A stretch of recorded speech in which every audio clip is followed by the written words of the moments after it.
Assalamu alaikum. A'udhu billahi minash shaitanir rajim.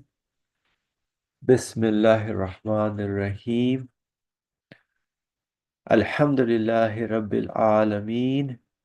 Rabbi shrah li sadri wa yassir li amri wahlul 'uqdatam min lisani yafqahu qawli waj'al li waziran min ahli Harun akhi ushdud bihi azri washriku fi amri kay nusabbihaka kaseera wa nadhkuraka kaseera innaka kunta bina basira. حسبي الله لا إله إلا هو عليه توكلت وهو رب العرش العظيم ربنا آتنا في الدنيا حسنة وفي الآخرة حسنة وقنا عذاب النار ربي لا تذرني فردا وأنت خير الوارثين ربنا هب لنا من أزواجنا وذرياتنا قرة أعين واجعلنا للمتقين إماما ولا حول ولا قوة إلا بالله العلي العظيم وصلى اللهم على محمد وعلى آله وصحبه أجمعين والحمد لله رب العالمين. Welcome, dear friends. Inshallah, we will continue with our discussion from the 29th word, which is on man's spirit, the angels, basically the immortal spirit that we all have. Everybody has a unique individual spirit. Alhamdulillah. So we're not just bodies in this world, right? So we all have life that is given as well as the human spirit that is given to us, everybody having their own unique spirit. And then what we make out of that spirit is accordingly we get a new body, inshallah, once we leave this world. So the topic is very interesting because we don't really discuss a lot of these topics regarding what our spirit is and how it distinguishes from our life and our body. So there are different elements, and so the author kind of has been giving example in terms of how we can see and understand that our spirit is immortal, right? So it is not like the body which is temporal to this world, and life is also a gift that is given, but it's different from life. It's different. So it's its own, given its own existence. So the universe shows, I took some notes basically, so I'll go over the notes. The universe shows the manifestations of the continuous qualities that must be permanent. So all the qualities that I'm witnessing, many of them I really enjoy and I want them to be permanent, definitely. Right, so these permanent qualities require conscious observers who must be permanent. So there must be conscious observers who are going to appreciate these qualities.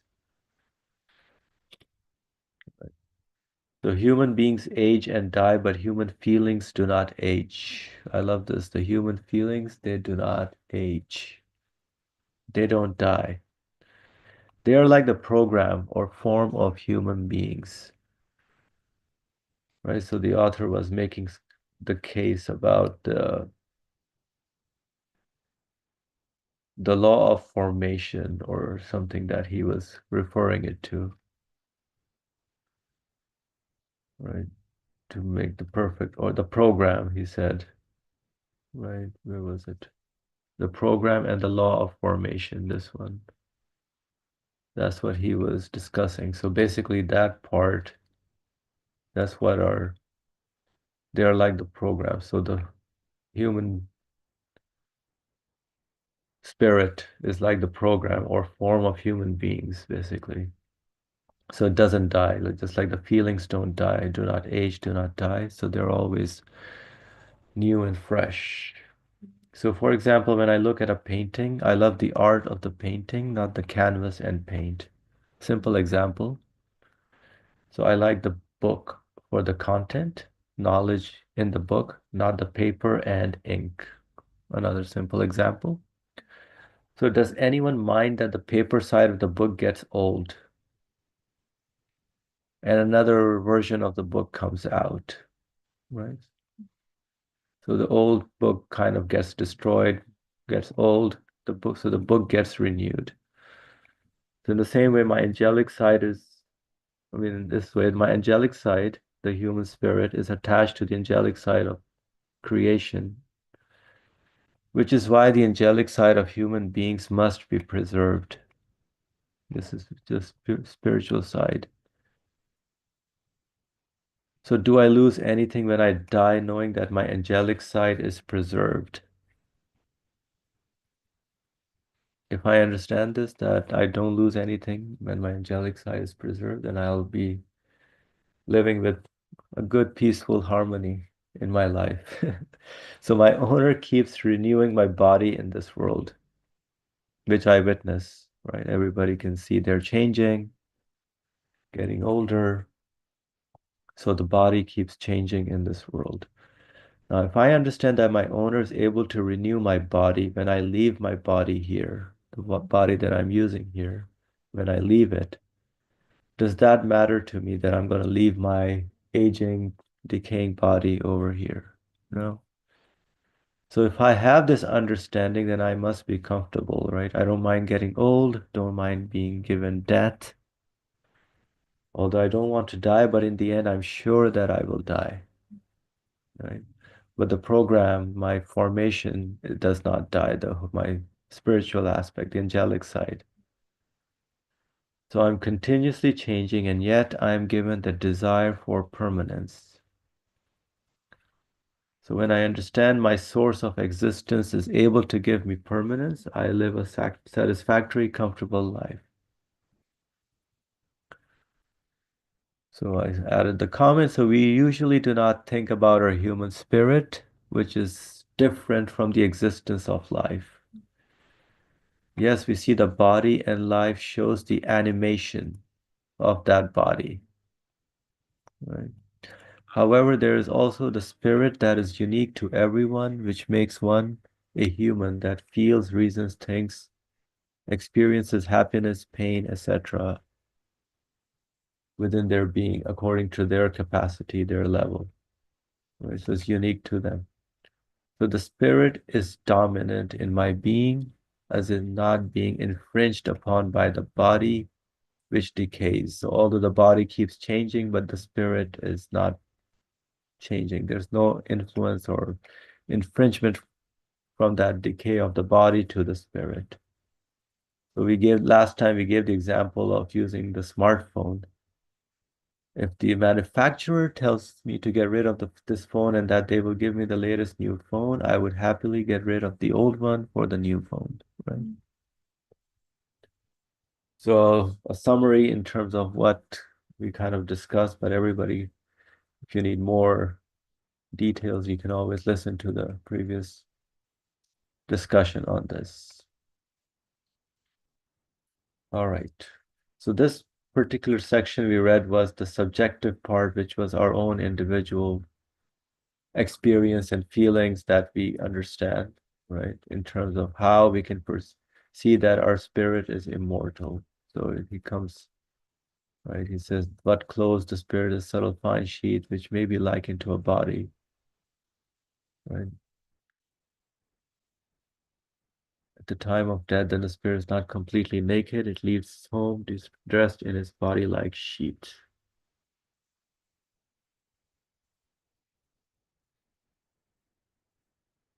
Yeah, this one, the spirit subsists and is dominant of itself. The body may be dispersed and gathered together again, and that does not make a difference. As far as the spirit is concerned, the body will not infringe the spirit's independence. So just to recap a little bit from the last subjective part, now the more objective part, which is, I think, from the experience of the universe that we see. Let's see how he explains this. So that is to say, it is a sort of empirical judgment which has been formed through repeated observations and numerous occurrences of events. So repeated observations and occurrences of events. Indeed, when it is understood that a single spirit continues after death, this necessitates the continuation of all spirits as a category of being. If a single spirit continues after death, then every spirit, the continuation, every spirit must be continuing. So all the spirits, anything that has spirits, must also continue after death. For according to the science of logic, it is certain that if an intrinsic quality is observed in a single individual, the existence of that quality may be assumed in all individuals.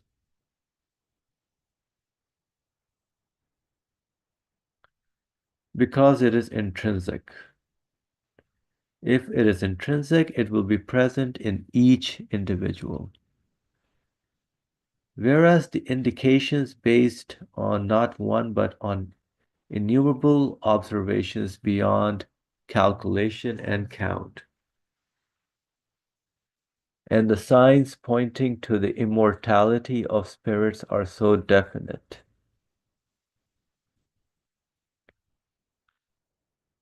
So repeatable, let's say, observations, for example, spring season is also repeatable for us on how resurrection or signs of resurrection is happening, right? So, whereas the indication is based on not one, but on innumerable observations beyond calculation and count, and the signs pointing to the immortality of spirits are so definite that, like for us, there is a place called the New World. That is America. So at that time, when the author was writing, the New World was called America. Right now, I don't think there's any new world. Everything is pretty much populated or something. Maybe the Mars or whatever the whoever is trying to go, the SpaceX is taking people into the galactic space. That's the new world. And that human beings are found there. We can in no way doubt the existence of those people.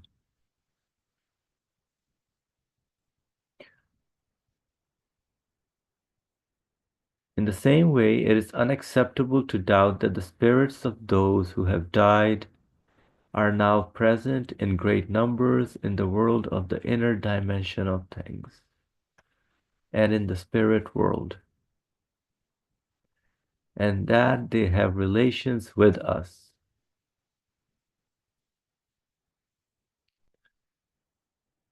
Our immaterial gifts go to them, and their luminous emanations come to us.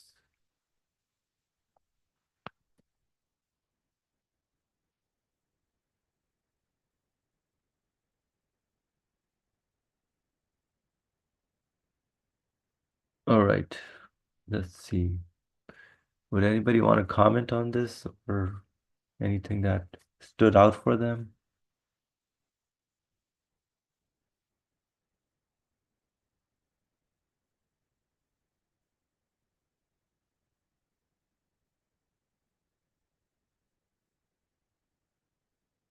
So basically, there is this is the second source that the spirit must be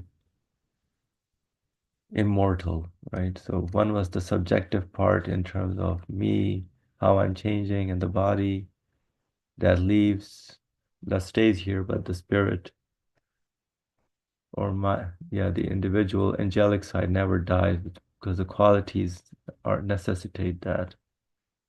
There must be conscious observers as well. Here it is more like repeated observations and numerous occurrences of events show that all the spirits must be continued, right? Just like a quality, if it's intrinsic, then it's present in everyone. So the signs pointing to the immortality of spirits are so definite. So it is not possible to doubt that the spirits of those who have died are now present in great numbers. So whoever dies here, their spirit doesn't die, or their feelings never died, right? So where'd they go? So that's what the author is kind of pointing at. So there's a comment here. What does the last sentence mean? Our immaterial gifts go to them, and their luminous emanations come to us.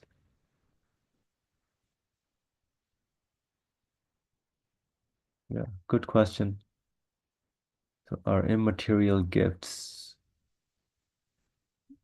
Do you think that we need to read until the end of the second source?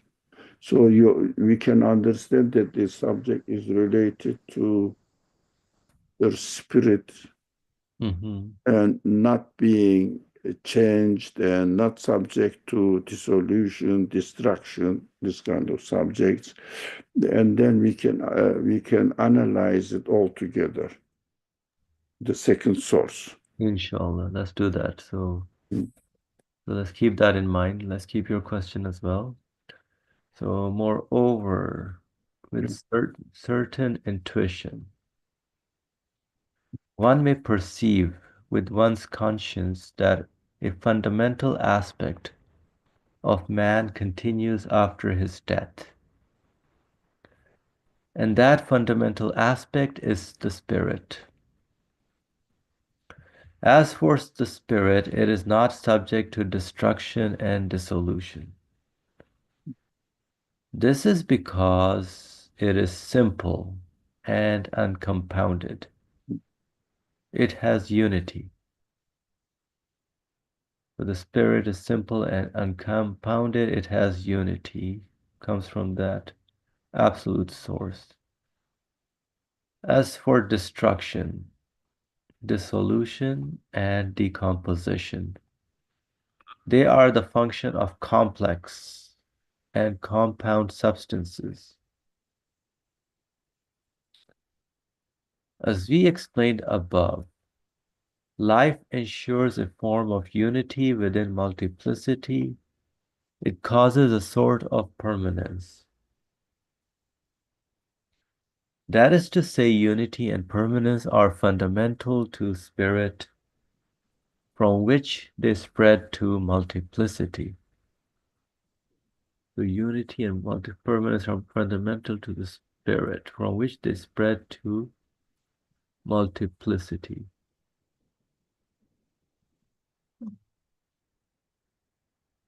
So every other spirit basically is also permanent in that sense. So the mortality of man's spirit would be either through destruction and dissolution. The mortality of man's spirit would be through destruction and dissolution, whereas unity provides no opportunity for these. And its simple nature disallows decomposition, or it would be through annihilation. But the limitless compassion of the absolutely generous one would not permit annihilation, and his boundless munificence would not allow that he should take back from the human spirit the bounty of existence which he has bestowed on it, which it ardently desires and of which it is worthy. All right. Let's discuss this second source, which is the objective part.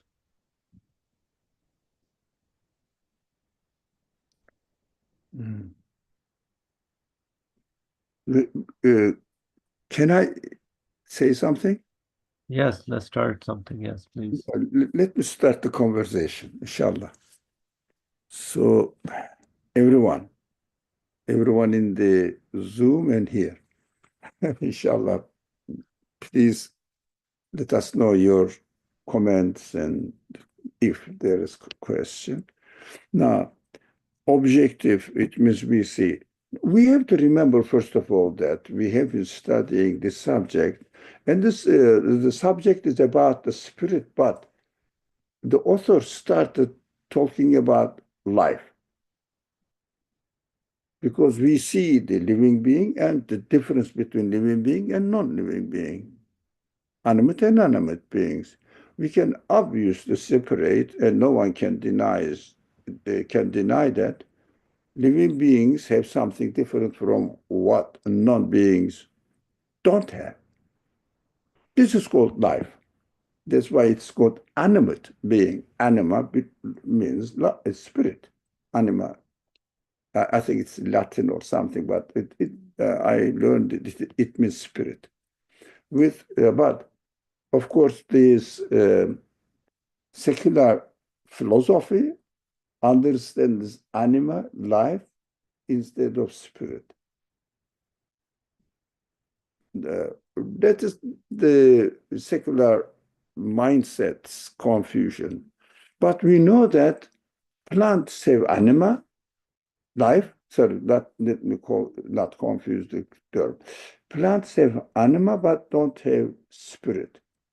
Animals have anima, partially they have common spirit. All the cats are the same. Now, human beings have body, life, but not like the life of plant, not like the life of animals. Every human being has unique. For example, every cat catches the mouse, every cat. But human beings, some of them are geologists, some of them are biologists, some of them are workers, some of them are businessmen, some of them have these senses more developed, angry like me most of the time, reaction. Uh, some of them are very mild. Everyone is unique. So what makes a person unique to himself, herself, is her spirit. But the essence of spirit is the same, but uniquely created for you and uniquely created for me. So I am not like you, you are, I'm speaking to my friend here. I am not like you are not like me. Now, yes, of course, animals are also more or less different from each other, a little bit, but human beings process. Anyway, that's what we understand that it's objective. Objectivity starts from understanding what objective evidence here. Life exists, no doubt.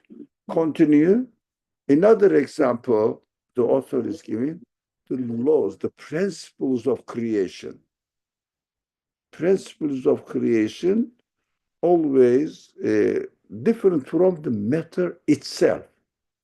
The principles, in fact, of the creator manifests itself in the creation of this universe or material beings, now including human beings. The principles of creation is always observed, repeated observation. From there, it continues as the question was, it was right the asked question, our immaterial gifts go to them and their luminous emanations come to us. It means in the spirit world. Now, do you communicate with your mother language-wise? No, or the bodily? You can be together, shake hands, hug each other. Yes, that is reality. Another communication. Do you speak to your mother? Does she understand what you said? Look, communication. What is communicating? Tongue to tongue or understanding what you said? How about loving relationship? Do you have love and sense of care for your mother? Now, my friend says yes. I'm sure she does. So, love, loving relationship. Do you have some sort of not physical but non-physical communication with your mother? Feeling compassion, feeling sorry when you hear that she is in pain. Do you share the pain in your spiritual world? Do you just say that, "Oh, none of my business"? Can you then? No. Do you think she has the same thing? Are you communicating with her through your spirit, not only through your body, not only through your life, but also spiritual communication? Is it true? What does it mean? There definitely this, as the text says, empirical experience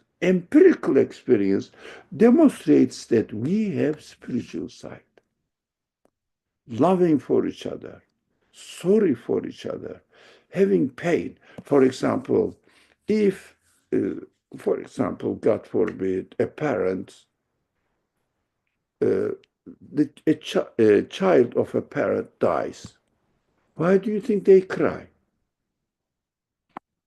And mother keeps crying. Why? Was her body hurt? Hmm? Because the child died, body hurt, body. Somewhere is bruised or bleeding in the. No. Why is she crying? Materialist cannot cannot answer this.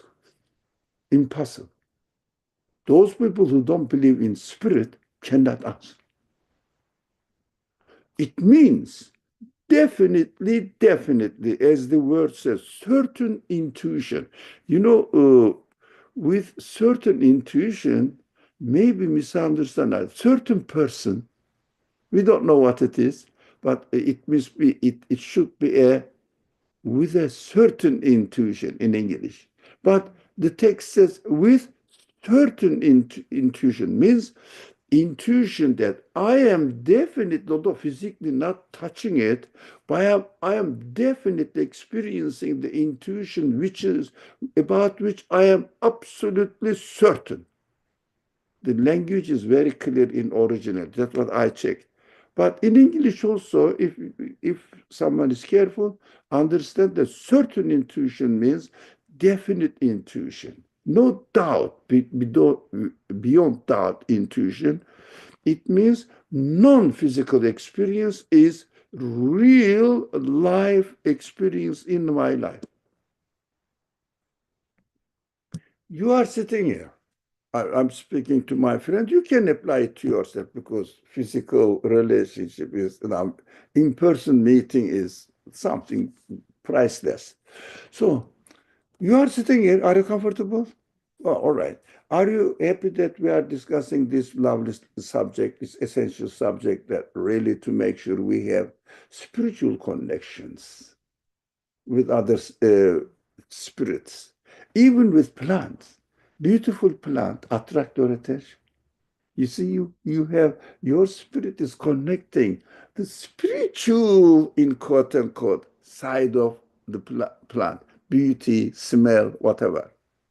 Right connection. You know that you have something different from your body. Now, this is why we understand that you are in the example here. You are comfortable here. You are happy with this one. God forbid, inshallah, nothing happens. Telephone rang. And you said, well, no, discussion is important. Again, what do? You check the telephone. No, somebody's insisting that must be something important. You check. Your mother is hospitalized and she needs some help. There is no one with her. She is in this hospital. What do? Sit here? Can you? If I beg you, look, I'm an old man. So I'm an old man. I'm begging you, don't go, stay here. This subject is important. Can I stop you? Impossible, isn't it? No, the answer is no. Shaking the hand. No. You run. You don't even listen to me. I cannot keep you. Whatever I say doesn't have an effect. Why? Which kind of relationship? How can you explain it? The physical, bodily relation? No, you are separate, you are comfortable. What happened to you that no one can stop you? This is what the answer is. Our immaterial gifts, go to them, love. Let's say, put it in this way. Our love go to other creature beings who have love, and their love comes to us. We are we are, in fact, we have no physical relationship as such between human beings. We have all spiritual relationship. It shows that objectively or empirically, we have definitely something not of the nature of matter, right? And different from life. Life is my body is alive. No, when you're in the example, mother is in hospital and you are here, but is there any wrong? Is there anything wrong with your life? Mother is there. Does your life, living entity, apart from body, not dead body? You are a living body. You have a living body, don't you? Now, when mother is in hospital, do you feel anything in your life? Life, not the spirit.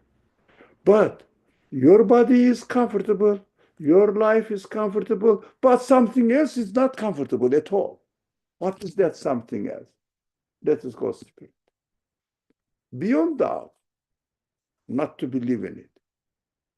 That is what the first paragraph is talking about, what I understood from it.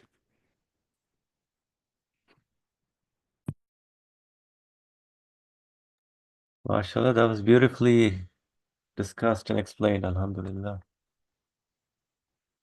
Our material gifts, so the relations we have with us, that explains that as well, with each and every being, which cannot be understood through material means exactly. I don't know how the material scientists reduce it to that.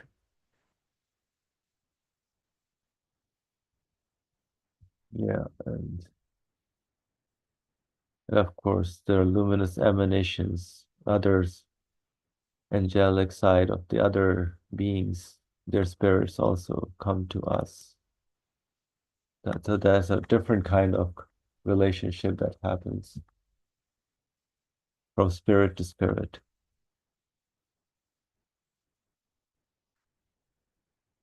My mother, father, but especially mother died long ago. Everybody must have this kind of feelings. I really miss her. I want to see her. Really. Allah. Why? Died, disappeared. I want to see her. There's a feeling. Now, there are important subjects discussed in the following two paragraphs, actually. Let's deal with the first paragraph first, inshallah.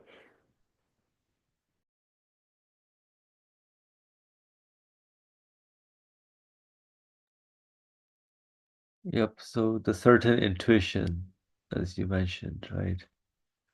So one may perceive with one's conscience that an aspect of man continues after his death. So what is that aspect of man that continues? To the material world, dust it done, nothing continues, right? But the memory, this love, the example of the child for the mother who loses the child. So that continues even after the death, or just the example you gave of your mom. So that is still continuing on, right?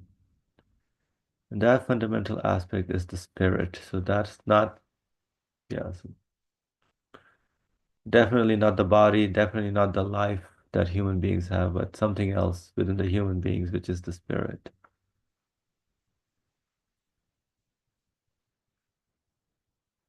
And just like the life which is taken away or the body that decays, this spirit is not subject to destruction and decay. And the reason is interesting. Because why is it not subject to? Yeah, yeah.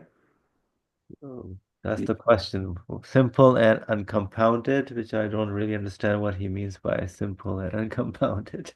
Ah, so your body is compounded. Let's talk, Sure. in a mutual conversation. Mhm.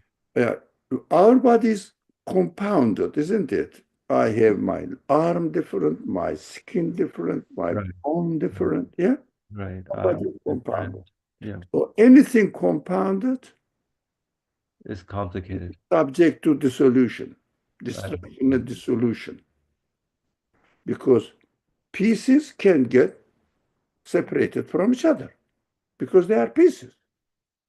Now, how about life? Is life compounded? For example, somebody says, I am half living, I am half death, my body side, and body life. No, somebody's body has life or not. Life is not compounded. Why? You cannot dissect it. You cannot put into pieces, either alive or dead. So anything material would be subject to destruction and dissolution. Yeah, because they are compounded. Anything compounded. Universe is compounded, subject to death. My body is compounded, subject to death. But simple and uh, simple and uncompounded. For example, life is simple and uncompounded. Very important. Now, because can you say that this part of life, no one can speak like this because it is not material. It is not made up of bricks. Bricks of means really uh, fun, fundamental pieces, elements of the universe, elements of the body. So atoms are compounds, but altogether life. When life comes, you cannot really say that life is has something like matter. Impossible. Uh, Human spirit is also the same, must be the same, whether somebody has spirit or not, or whether something has spirit or not. So simple. Simple means not compounded. Not simple means, it is a simple solution, or we call it, it's a simple matter. No, not in this way. Not compounded. one unique existence, whatever it is, we don't know, it is essence. But it is not important to know the essence. We know its existence. So we don't know the principles, for example. Principles are principles. There is no half principle, not principle. Truth is truth. Something is either right or wrong. Half right, half wrong, no. Either right or wrong. We have to understand that truth is simple and right is right. That's it. Uh, what else? Human beings are either conscious or not. But spirit side is not anything which is not material. It must be simple and uncompounded. Must be by definition, because we cannot really uh, dissect it or put into pieces the human spirit. So if they are not compounded, it means they are not, uh,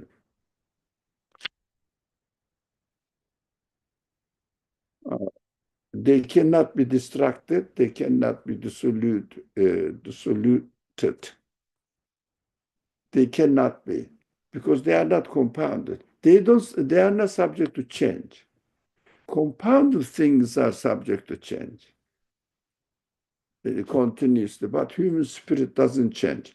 As you presented at the beginning, Asam, as you were summarizing and introducing the subject, uh, body changes, but human spirit is uh, doesn't change, and it is always as it is. Human spirit doesn't feel tired, doesn't feel old, doesn't, as you said it in the introduction to our discussion today. Uh, so we have to understand that even human beings die, there is something unique to each human being doesn't die. Because we have to understand every uh, human being is unique in his being a human being. This is what I mean. I am a human being. And what makes me a human being, apart from a living being, is my spirit. It makes me unique. Your spirit makes you unique. So this unique being, the spirit, doesn't die, but my body dies. What does it mean? There is something left. Definitely. That is why human sight is alive. It means exists. A body exists as a dead body and composed, become composed or composition in the earth, if it is in the earth. But human spirit remains. That is the problem now. Why? We have to study. We will read, inshallah, in the future, continue. Since spirit doesn't die, why? And we will talk about it. Spirit is not able to communicate without body, without living body. Then spirit is cannot function. What will happen then? Doesn't die, still exists, and without body doesn't function. It's an amazing reality that body must be provided again. Otherwise, creating the spirit and not giving the body is against wisdom. But the universe demonstrates that the creator of the universe creates everything with infinite wisdom. So it is another evidence that next creation definitely will be bodily creation. Otherwise, it doesn't make sense. My existence now doesn't make sense. But the last sentence of the paragraph, now, now you discuss about it. What does it mean?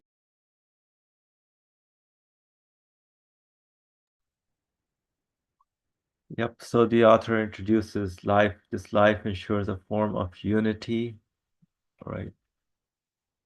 So it's basically life is like the spirit in terms of its simple and uncompounded, not subject to decay or decomposition, right, which the material body is subject to decay and decomposition. So it comes from, it's like one of those abstract creations or given existence. Can you explain us how life ensures a form of unity within multiplicity? Very simple examples. Give us an example. All right, so let's see. So life, let's say, of a plant that is there, given that's living. You can see flowers on them, right? So each part of that plant with the flower comes from the same source, right? So the plant doesn't know how to make the flower doesn't know that, you know, it, who set up the relationship of it with the plant. If you, would you like to say something? No, go ahead, yeah. So you Yeah. can help me out here. Yeah. Yeah, just to that question of life ensures common unity within multiplicity. Um, I was going back to the beginning of the paragraph where we're talking about the beginning of the section, um, where we were looking at sort of how the one thing that brings us all together, you know, we have this intrinsic quality that's observed in a single individual. So the first paragraph, and how these qualities may be assumed in all individuals. But it's on us to sort of turn on those different qualities and you know ensure that that's our unique spirit. But these last few sentences, just in general about unity within multiplicity, sort of reminds me of divine unity and the existence of multiplicity within the universe.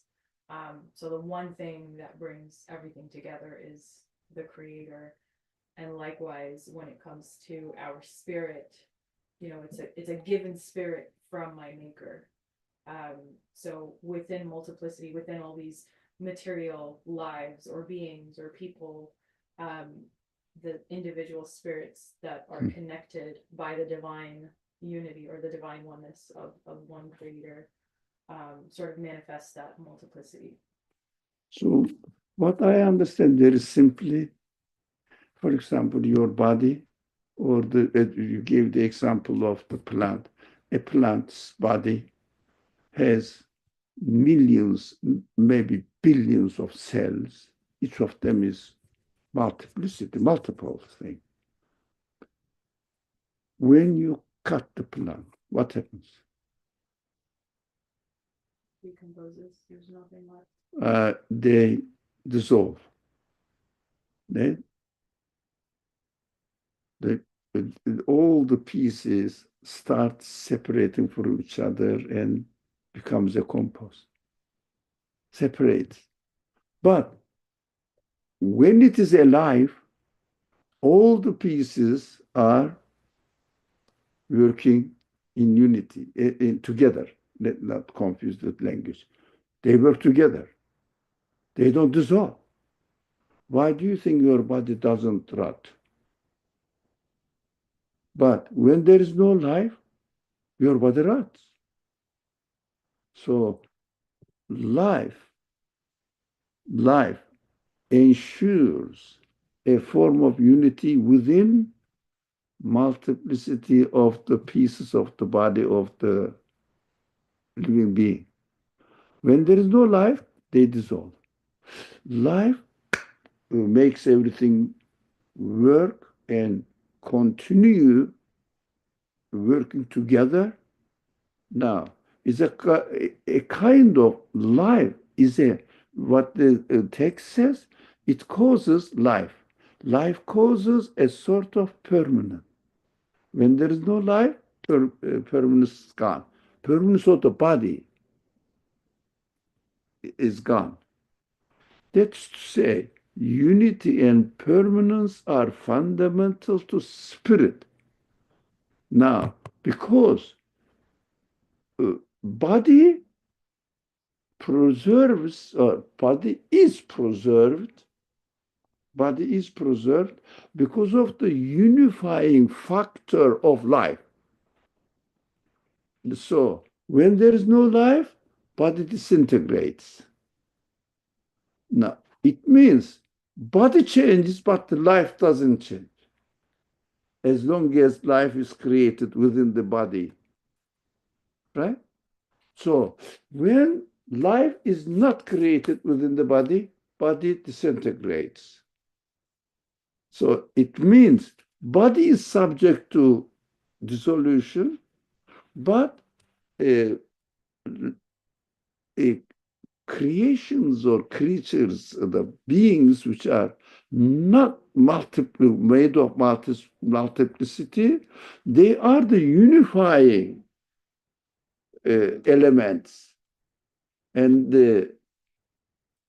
for example, if, but this is a little bit far, but let me say it because Quran describes it as Emr and Khalq. Emr, the way God wills something to exist. Khalq, creation, khalaqa, to create. When Emir comes, the thing exists. When Emir doesn't come, the thing cannot exist.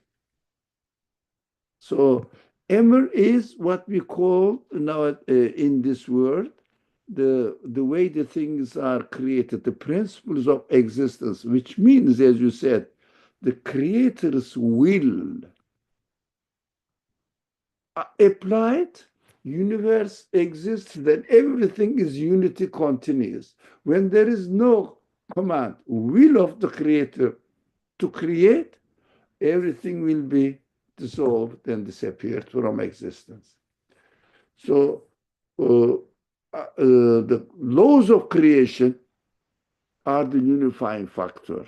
Life is the unifying factor of the multiplicity. It means multiple pieces of human body. Unifying factor. So they are different natures. One of them needs to be unified. The other one is the life is the unifying factor. So unified part body is subject to destruction if there is no life.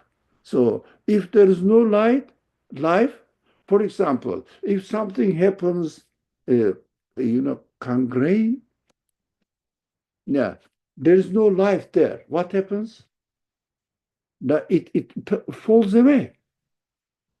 That is why they cut it, because it extends. So they cut it. Why? Because there is no unifying factor there. We understand that they are opposite natures. If matter changes, the non-material beings don't change. Opposite characters. That is interesting to me to understand that my body gets old, but my spirit, opposite character, never gets old. My body dies, my spirit never dies. Opposite character.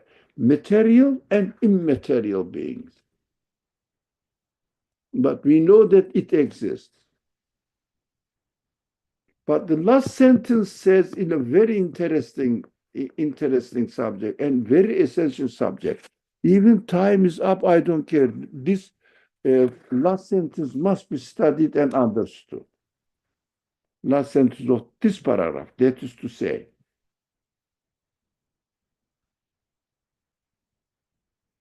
unity and permanence are fundamental to spirit. Right, we understood. Now, permanent and being a unique being is a must for the spirit to be.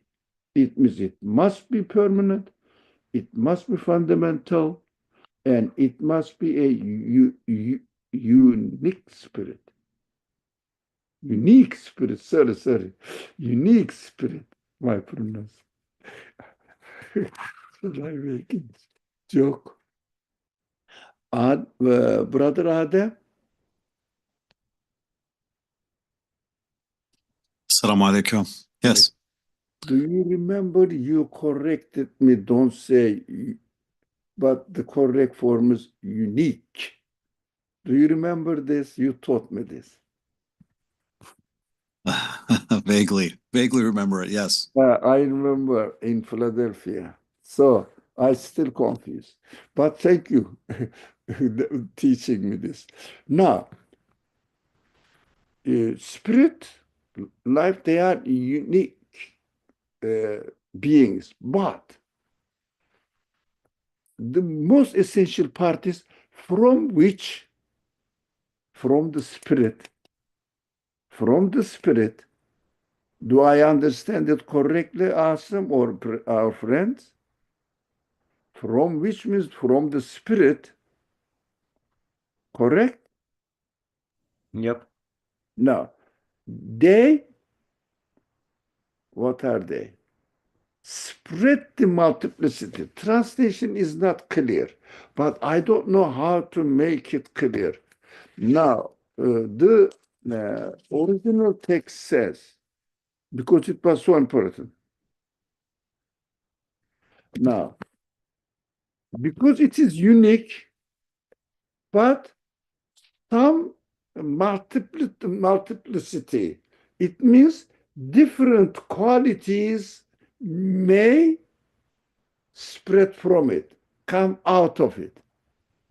Now, what does it mean? It is very important because it is very important to understand the Esmaul Husna.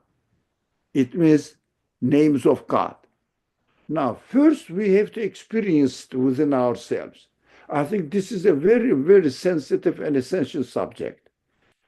Now, we have one unique being, which is spirit. This is one. Even you cannot say one, really, 1, 2, 3, but not composed, right? Now, out of which, what you see, do you have the ability to see? Do you have the power to smell? Do you have the power to think, love, laugh, cry, feel sorry? How many? Multiple. Multiple characteristics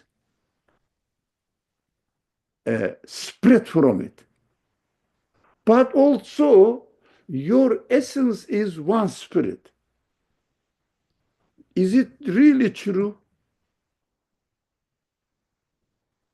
Well, we are going into a very important theological discussion. Is it really true that we are experiencing this? One spirit has numberless elements, although it is not composed. It is important. Life is not, spirit is not composed. Life is not composed too. Now, many different qualities manifest. Although it is not composed, it's made up for pieces, right? What is it good for? First of all, I am a unique being with spirit, which is not subject to change because it is not composed. It is uncomposed. Now, it is simple, not complicated, composed. one unique being, many qualities come out of it. Now, Nursi gives the example, the sunlight. Sunlight has one unique being, light. But it has what? Life, sorry, light, color, heat, right? One element, different qualities. What is this good? The creator of the universe is unique.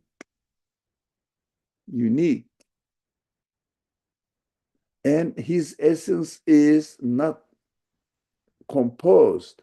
And of course, the certain theologians, Muslim theologians, uh, argued about it, whether the attributes of God, names of God, qualities of God, makes many compositions of God's essence. No, my spirit, the characteristics of my spirit demonstrates that I am one being, unique being, and I have, I don't know, countless qualities emanating from it.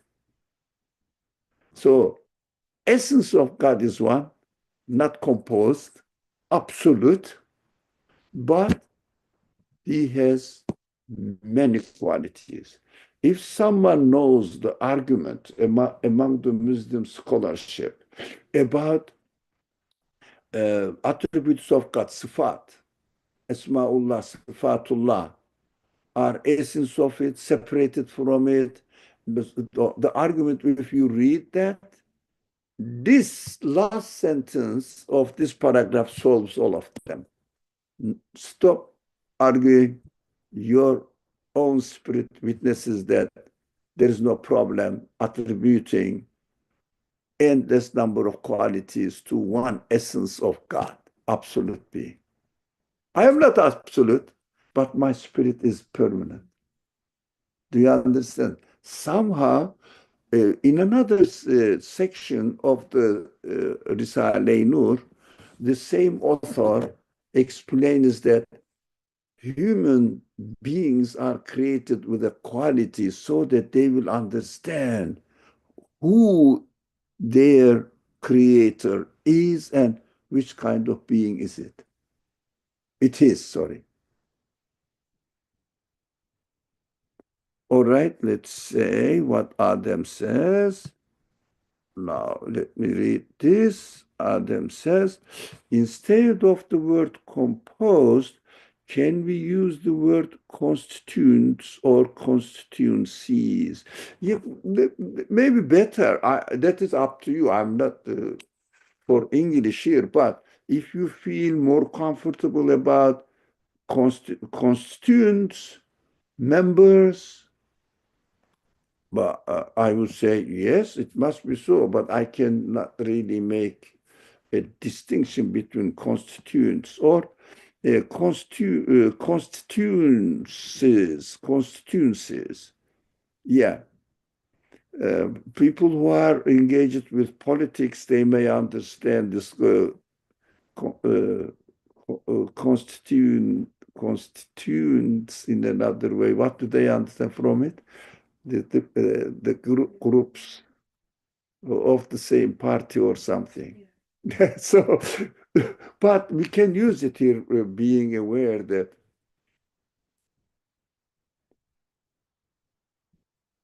now. So let's understand this. There is no problem saying that God is a unique being, has unity, an absolute being, not composed of anything or constituted of something. You cannot talk about these non-material beings. How do I know? From my own existence, from the existence of life, from the existence of my spirit, from the existence of the principles of creation, which are you mentioned, and also Asim mentioned at the very beginning. from where I can attach myself to my creator all through my, how do you say, elements, let's say, uh, uh, feelings coming from one spirit, corresponding to the qualities of the creator manifested in the universe. For example, I can see, I understand that the universe must, the creator of the universe must be the source of my seeing. Therefore, the Quran also, ayat is excellent. There is a verse in the Quran which says, they are, how was the context? They deny that God sees them. Look, they denied them. God sees them while they themselves are seeing, without thinking that the power of sight is created for them by their creator God. It means God sees definitely. How do you know? Quran's reasoning is this. God definitely sees you because you see. Do you understand? Where did you get this power of sight? The one who gave you existence. If you realize that you are given the existence of your power of sight, definitely you are, when you see it, you will say, my creator definitely must see me. This is Quranic reasoning. But of course, we should know the combination of the words and study the Quran. It is so beautiful. So, do we understand this? It is essential. Really, we know God through through the qualities of our own spirit. That is why spirit is created in this form, a unique form. So we have to pay attention to the reality, the essence of our spirit in order to understand the creator. So through the elements of my spirit, I have to detect the elements of the qualities of the creator manifested in the universe. So through the universe, I'm connecting my existence to the source of existence of the divine being. So, but through the universe, not imaginary. You have to see the beautiful creation and see that the one who created is the beautifully creating creator. Do you understand? So if I see it, I understand that the creator sees. If I hear it, I understand the creator hears. Now, if I am angry about something wrong, oh, I understand that the God is angry about something wrong.